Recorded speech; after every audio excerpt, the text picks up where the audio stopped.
पेद्रूक आजूक समजूंक ना. जोंक आयलें, जोन पळयलें कितें जाता तें पळयलें आनी ताणें विश्वास दवरलो. मोगाच्या भावान भयणो, आमकां जेजू जायते काळान दाखयता. आनी आयज जे आमी मानतात, आयज जे आमी मनयतात पुनर्जीवनपण, तो जावन आसा व्हड एक मेन पॉयंट, मेन गूट जेजूच्या जिविताचो. कित्याक ताणें हें केल्या शिवाय हें करून ताणें आमकां दाखयलां तो सर्गीच्या बापाचो खरो पूत. आनी ताचेच वरवीं आमकां सोडून मेळटा आनी ताचेच वरवीं आमी सगळे पातकांतलीं पयस वतात. ताचेच वरवीं आमी काळोखांतलीं भायर सरतात आनी नव्या जिविताक आमी फुडें करतात. मोगाच्या भावान भयणो, आमी पळयया आयज आमी हें पुनर्जीवनपण आमी नियाळटा आसतना आनी आमी खुशालकायेन भरलेलीं आसात. आमी जाता ती भाशेन न्हू आमच्या जिवितांत हे पुनर्जीवनपणाचे खास गूण आमच्या जिवितांत लावया. पुनर्जीवनपण आमकां कितें शिकयतात काय? पुनर्जीवनपण आमकां जायतें शिकयता. पयलें म्हणल्यार आमकां पुनर्जीवनपण एक भरवोसो दिता.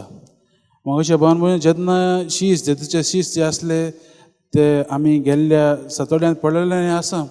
जेन्ना जेजूचे शीस ताणें पळयलें, जेजूक मारूंक व्हेलो तेन्ना सगळे शीस पळोवन गेले. सगळे शीस जेजू लागीं एकूय शीस आसूंक ना. पूण जो हांव म्हणटा तो आसलेलो म्हणून, आनी थोड्यो बायल्यो आनी ताची आवय आसलेली म्हूण मोगाच्या भावान भयणो सगळे शीस पळोवन गेले.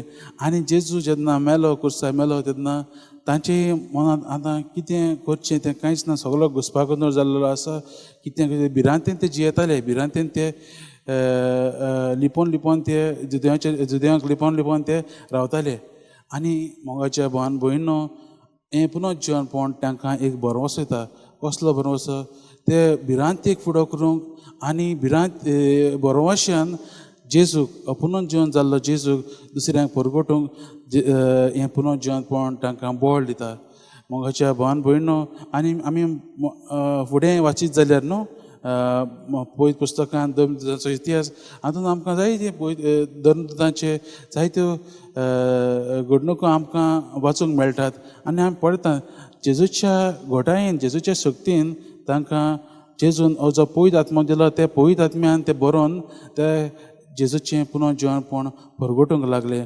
आनी उदाहरण म्हणल्यार ते इतले भिरांकूळ आसले पयले, पूण जेजूच्या पवित्र आत्म्यान जेन्ना ते भरले मोगाच्या भावान, ते कसलेच त्रासाक कसलेच प्रॉब्लमाक ते फुडो करूंक मुखार पावले.